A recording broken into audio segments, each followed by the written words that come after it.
welcome to the first episode of Stop and Fangirl.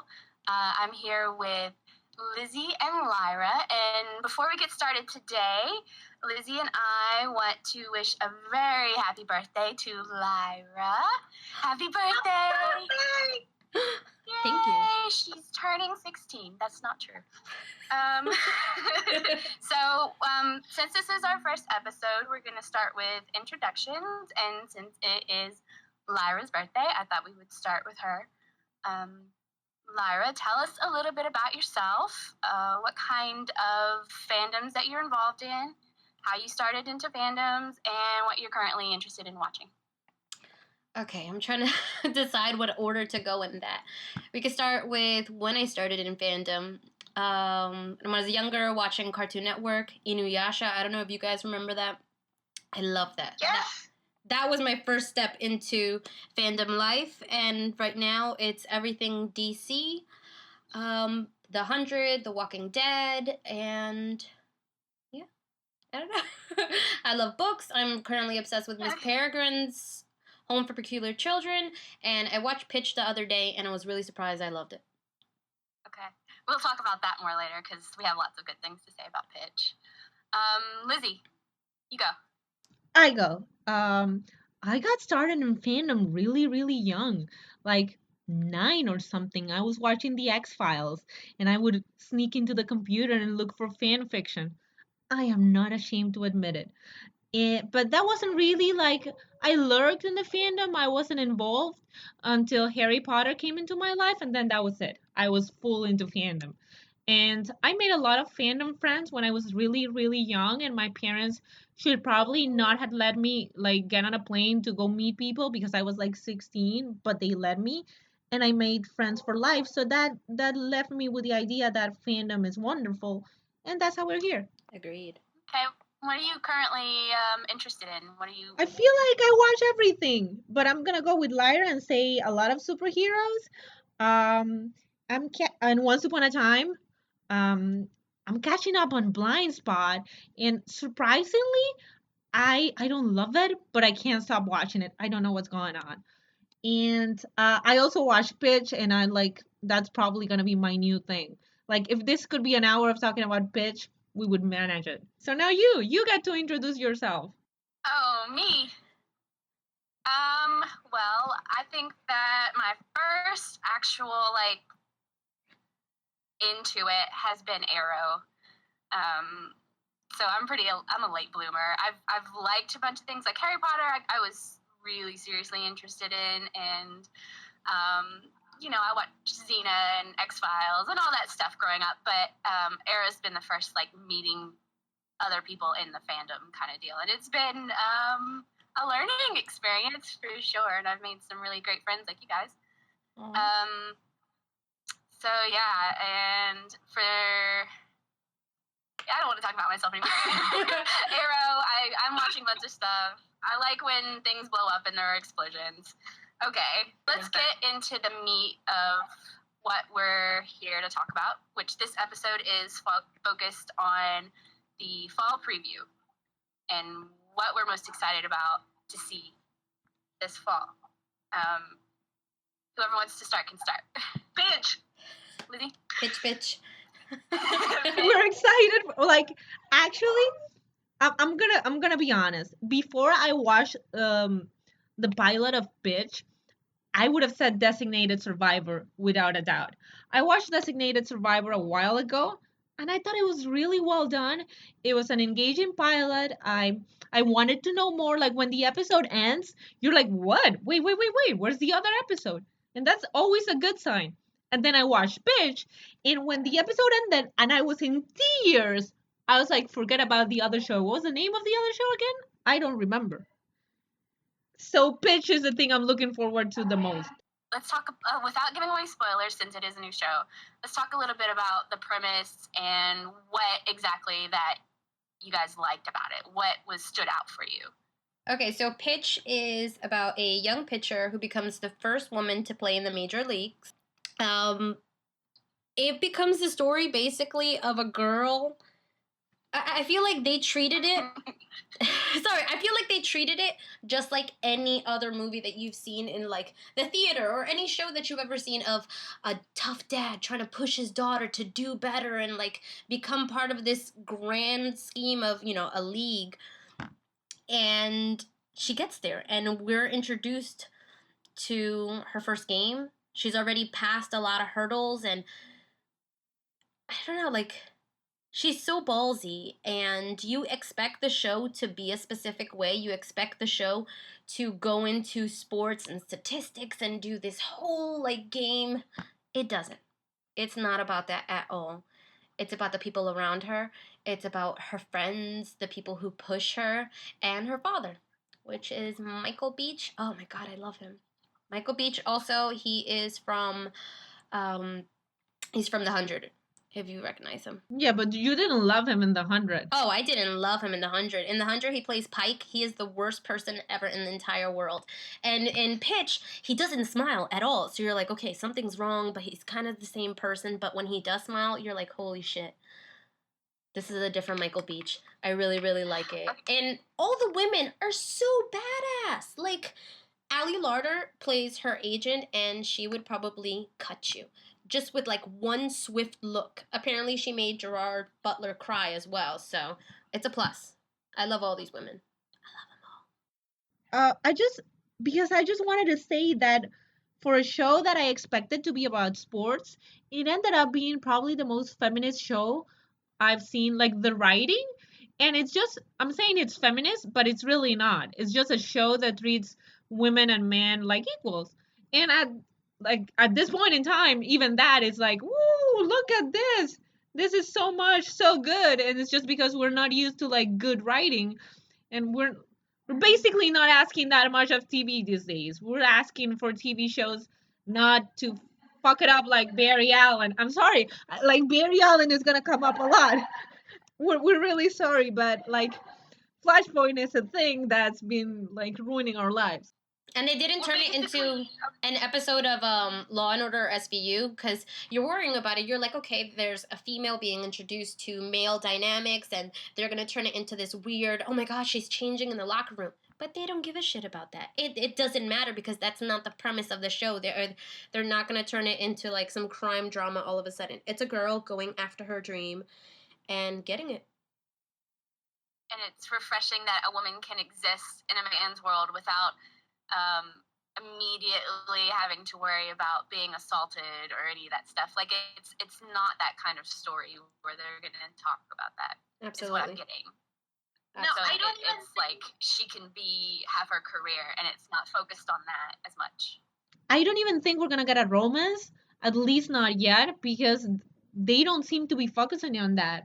They're just gonna go with her story, and hopefully, if the show, like if the writing continues to be good, and I got high hopes, um, then maybe at some point, because romance is a part of life, but I just don't think they're looking to focus on that at first. Absolutely. I just wanted to say, if you only have to watch one show, watch Pitch. One show this fall. It's Pitch, right? Yeah. Agreed. Let's talk about Designated Survivor a little bit and what you liked from that. I know that it's not as great as Pitch, but you did say that you liked it when you saw it. No, it's good. It's just not. I mean, I don't even know. It's emotional too. I've seen the pilot for Designated Survivor like it feels like 10 times because I screened it early, then I went to the screening at San Diego Comic-Con and they had a Q&A with the actors. So I watched it again, and then I watched it again with Lyra because like I don't know, because friends do that shit. And I've I watched it a lot of times and it's been as good every time. It's just it didn't strike a chord for me as much as Pitch did, but it's a really good show. It's just it does a really good job of balancing um putting a man into an impossible situation because he just something happens. Like everyone knows the premise. Something happens, everyone dies and he's suddenly the president of the United States. Um, and it's taking like a normal family and putting them in a position when they never expected to be and they're not prepared to be in. And I think it does a good job of balancing the politics and the family side and then the thriller side of figuring out what happened. I was saying that this isn't Jack Bauer either. You see Kiefer Sutherland and you're like, okay, he's Jack Bauer, he's president, he's gonna kick ass, take names, he's gonna find out who did this in like 24 hours, 24. But it's not. It's basically this guy who is about to get fired, ends up, like Lizzie said, in an impossible situation, and like if I were to describe him, like his mindset was, oh my god, I might throw up a little bit in my mouth. Okay, I gotta do this. Okay, put on a brave face, take off my glasses because that's not presidential. Go. That's basically Designated Survivor. I think that's the best synopsis we're gonna get ever. I might throw up in my mouth a little, but I gotta get it done. So it's kind of an everyman quality meets this extraordinary situation. Mm-hmm. And it doesn't feel like a movie either. It doesn't have this cheesy quality to it like London Falling. It's not like that. I feel like it's grounded in like in our world, and that kind of makes it a little scarier. So they don't go through the normal tropes of terrorism. Yeah, I mean, yeah, they don't go through the normal tropes of terrorism. They don't go through the normal avenues. Not at all. Okay, and that's kind of what makes it stand out for you guys. Mm-hmm. I would say. Yeah. Yes. Okay, so we have those two. Any other new shows that you guys can think of that are coming out that you're really excited about? We basically have a list because we saw a lot of previews in San Diego Comic-Con.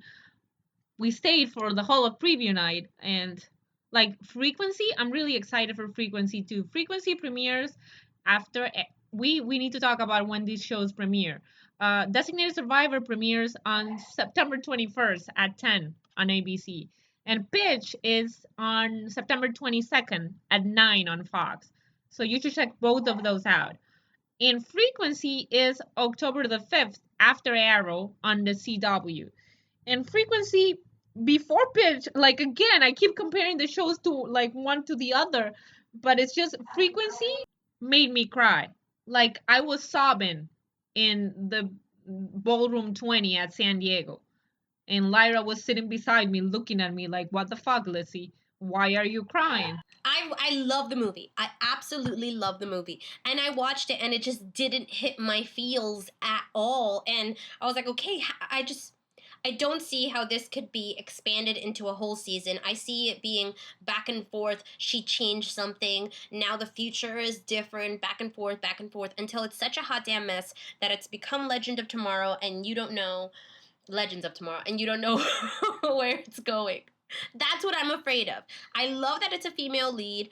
I love the dynamic between the female lead and the male lead, which is her father, but I couldn't get absorbed into it. I was like, okay, like, oh, she's talking to her dad. Okay, what's next? Like I found it was personal for me. Like I lost my dad not so long ago, and then it's framed around the '96 World Series that I remember so clearly. And funny, I interviewed the Frequency cast and the executive producers at Comic Con, and I remember asking the executive producer if he could do something about the result of the World Series. And of course he can't, but like I would have liked it if at least in the show they could fix it so the Braves won. Sadly, that's not like in the top of their at the top of their list. You're like showrunners, don't you have magic? Right, he could do whatever he wants, but no, like. But the show like hit a chord with me. I think we don't have enough father-daughter relationships on TV, like enough shows that really look at that. And I got high hopes for Frequency. Like, please don't disappoint me, Frequency. Okay, so let's talk about shows that are coming back on that we're really excited about, or at least invested in seeing what's going on. I got another new show that I want to talk about. Oh, okay, fine. I'm sorry. I really enjoyed, like there's a lot of time travel going on right now. But I really enjoy Timeless. I knew it. Yeah, I wanted to talk about Timeless because when I got to screen the pilot also because we were doing interviews for San Diego Comic Con, and when I started watching it, I thought this is gonna be bad, bad, bad. And then they did one thing that Legends of Tomorrow and most of the time travel shows I've watched have never done, which is they introduced consequences and they gave me a set of rules for time travel in the first episode. And I was like, okay, maybe I'm like this is blowing me away. Maybe I'm just not asking enough of my TV shows, but like just that made me I happy. mean, plus it has Patty Spivot from The Flash. If you miss her desperately, as I do, she's in that as well. And introducing rules to time travel, biggest, best thing ever. Because we need that. And from the commercials that they're showing, they're going to travel across various time periods. And I just can't wait until they muck everything up and they have rules, so they have to adhere to them. I mean, honestly, when you have a time travel show and you have rules that you have to abide by, it adds consequences and it adds drama and it makes it better, which is sort of my frustration, I think, with time travel in general, is that there's no consequences and they can just go around and muck everything up. And it's like, no. You mean Legends of Tomorrow? Because, Yeah, Liddy loves Legends of Tomorrow. Yes, with all their consequences.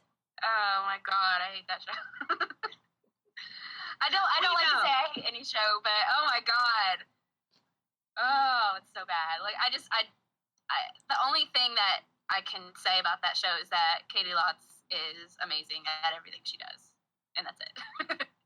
she makes it likable. See, we just transitioned to talking about the shows that are coming back without meaning to.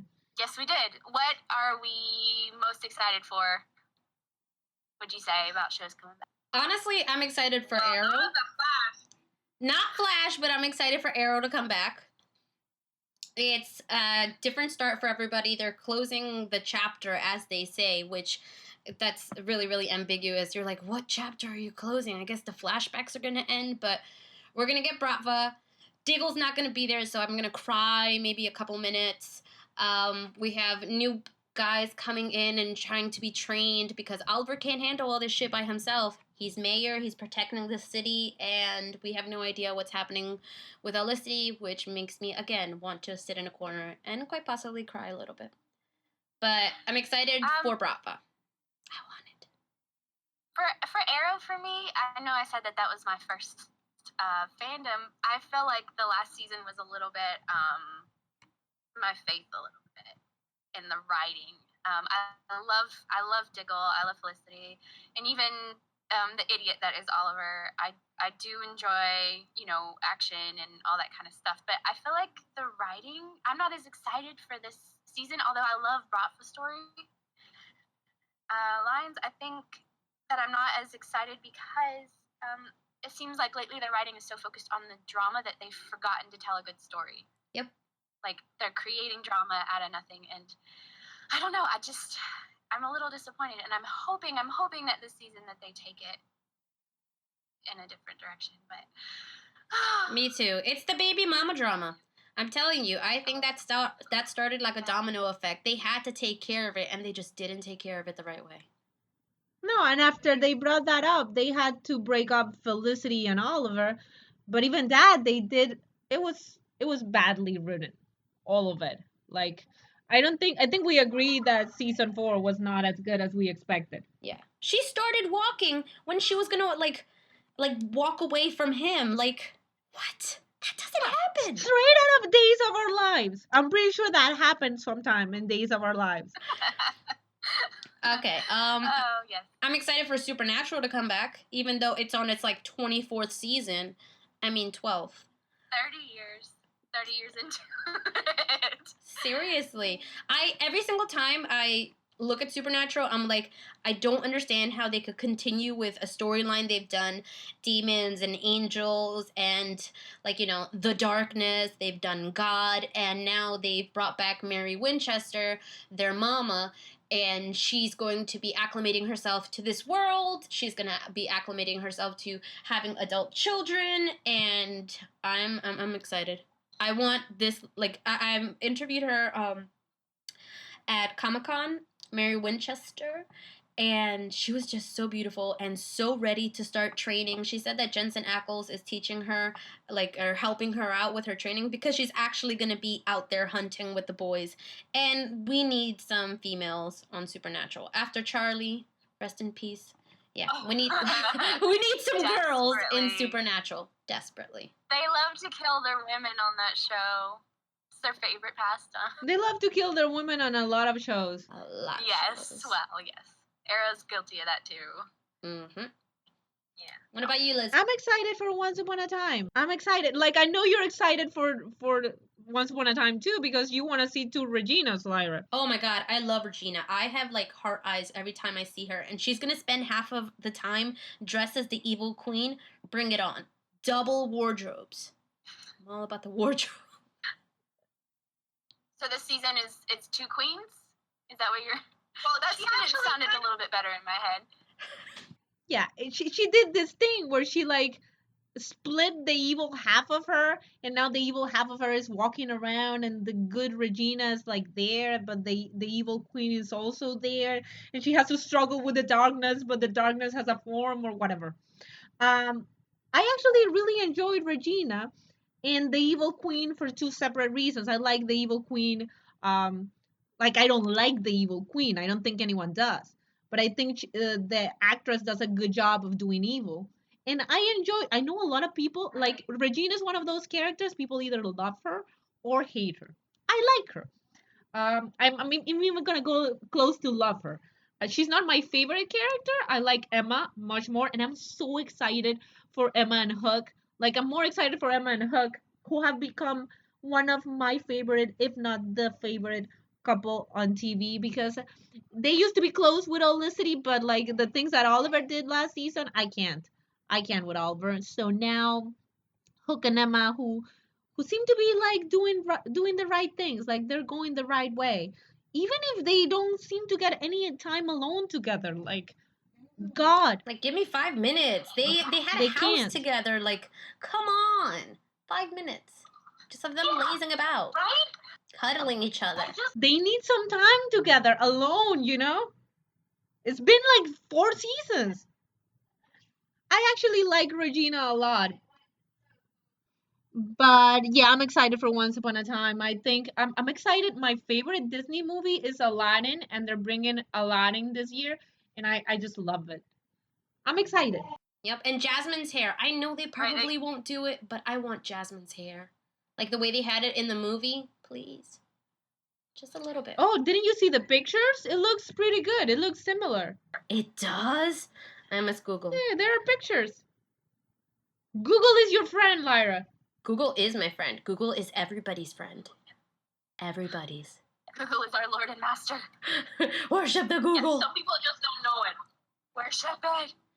And just gonna say that I was also excited for the Walking Dead because they haven't given us jack shit in months, and I've been like in a state of like nausea and like denial that maybe my favorites have died. So next month we're gonna find out if it's Daryl or if it's Michonne or if it's Carl. And thank God Carol's okay, but I need to know.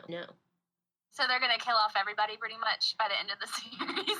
Pretty much. I think what's happening? I think it's either gonna run forever or they're just gonna leave Rick by himself crying because they kill everybody he loves. And if they the one thing that I'm hoping against hope that they don't do is killing Michonne, because I am sick and tired of seeing females being killed to progress the male storyline to like make him angst all over everything. And I'm like, no, why don't you make it Rashone? They have a beautiful relationship. Now they could take on this world together. They can do it. I want to see dynamic couples together on TV, fighting the big fights and working towards something. Like, I want to see the nice domestic stuff too. Like, give it to me. Give it to me. Yeah, I feel like too often they act like there's no drama in being in a relationship, and there is, and anybody who says otherwise has never been in a relationship with somebody else, because there is, fighting against the world, particularly in those situations. There could be so much goodness there, and it's frustrating, particularly that they want to kill off women in order for a man to have a story. Yeah, and we're looking at you, Olicity, when you don't... It just frustrates me so much that they keep on breaking them up and having so many problems. I would love to see them together and trying to defend this town together and getting married and having issues together, because everything isn't just fine and dandy and there's like butterflies and rainbows as soon as you get married. No, there's still a shitload of problems. Okay, so I wanted to ask Lizzie real quick, since we're just doing a fall preview on TV, who is looking good for football? What's your team? Like, I'm not gonna say that my team is not looking good. My team is looking good. My team is 2-0. And my team is a Super Bowl champion. So Oh, okay, we deserve a little respect here. Who are they? The But Packers? my team. Okay, sorry. so the Denver Broncos are my pick, and they will be my pick even if they lose.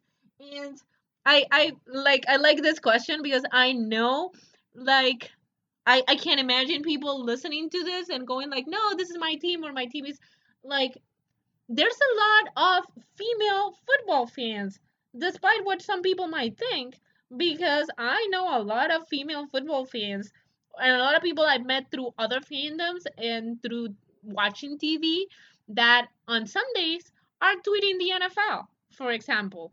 And some of them are like even rooting for bad teams and you stick with your team. I'm sorry, Alyssa. I'm sorry about the Bears. And yeah, but yeah, I'm sorry, I can be like I'm biased here. My team is the best and they will always be the best. That's it. And Lyra, her eyes are like rolling over because she doesn't know football. I don't. I'm trying, but it's a lot. All I know is that I shouldn't cheer for the Packers. The Eagles suck. And then there's this guy. I think his name is Tom Brady because I always remember his name because they call him Tom Baby. Yes. That's about it. Yeah. Her friends are like, we train her. I'm sorry. If there are any Patriots fans listening, we're sorry. I don't like Bill Belichick. I don't even care about Tom Brady, but your coach is like Lucifer. But he's not even pretty like the Lucifer from TV. So I'm sorry. I'm calling time on the sports talk. In case anyone has missed it, Lizzie is very passionate about football. Cheers. She has her opinions, and we love her for it. Okay, so let's also do the what the fuck corner. And in the what the fuck corner, let's take a second to, I know shows haven't really started, but like one thing from the week, either football or shows or whatever, and just say what the fuck. Go ahead. Lyra's what the fuck moment of the week is the Blair Witch movie. I went and watched it today, and I'm going to tell you this. Lessons learned from Blair Witch. 1. Go in pairs everywhere. Everywhere. Are you going to get firewood? Sure. Are you going to take a piss? Sure. Okay, I will accompany you to take your piss. We all pee. Don't follow the noises. Okay, there's a tree falling, maybe in the forest, maybe screaming. I'm sorry if you're screaming in the distance. I'm not coming after you. If the tree falls, I'm not coming after you. Number 3, use that damn knife. If you have a weapon, use it. Also, beware of old naked women in the forest. Beware. And do not look at them directly in the eye. I think that's a general rule of thumb. If you see old naked women in the forest, to maybe turn the other way. Yeah, the what the fuck for me was definitely Blair Witch. It's just, it relied too much on jump scares, and then it had a chance to blossom and do something different, and it just pooped all over itself. Okay, Lizzie. I thought about it and I'm still gonna have to go with football. And I think Alyssa's gonna be proud of me. My what the fuck moment is um the way the media, like I think media, they build up a player and then they tear him down. And they love that. They love creating the narrative or of this player being very, very good just to after that be able to say this player is not like having a bad year or has a bad team, but is the worst player in the history of the NFL, which is not even possible. And that's what's happening to the Bears quarterback right now, Jay Cutler. I have a soft spot for Cutler. He used to be the Broncos quarterback, and I stick to my guys. But it's basically a commentary on how the media can like affect the way people see everything. And like we write, like if you see enough articles saying the same thing, you might think those people are right. And it doesn't mean that they're not, but you should be able to make your own decisions about anything from a football player to a TV show to a ship that you like or dislike or whatever. Like, even you don't even have to agree with the three of us here. You can hate the ships we hate. We're not gonna hate you for that. We might not have as much in common, but we're not gonna hate you for that. What about you, Lenny? What's your what the fuck moment? But as far as media is, can I just say that article about why feminists well, why some dude would never date a feminist. Can I say what the fuck about that? That's a big what the fuck. Please say what the fuck about that. Yeah, if you don't want a relationship where your partner is your equal, you can fuck off. That's all I Amen. Amen. For right now, you guys want to give your Twitter handles? Sure. No, I don't because no one's gonna be able to spell it, so I don't. We're gonna have to. Okay. Well, we can link it. We can link it on the page. It's fine. We could do that. Yeah. That's much easier. Okay. So follow us. We're awesome. And send us questions if you have. Like if you have a question for us, we'll answer it. Whatever it is. Yeah. Discussion is key.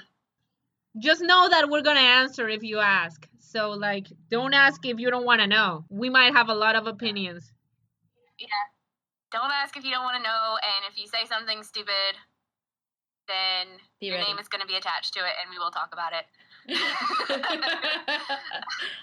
Fair warning, Linny. Okay.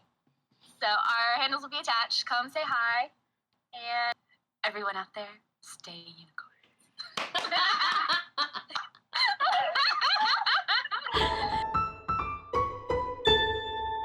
This is Lyra, Linny, Lizzie, signing off from Stop and Fangirl.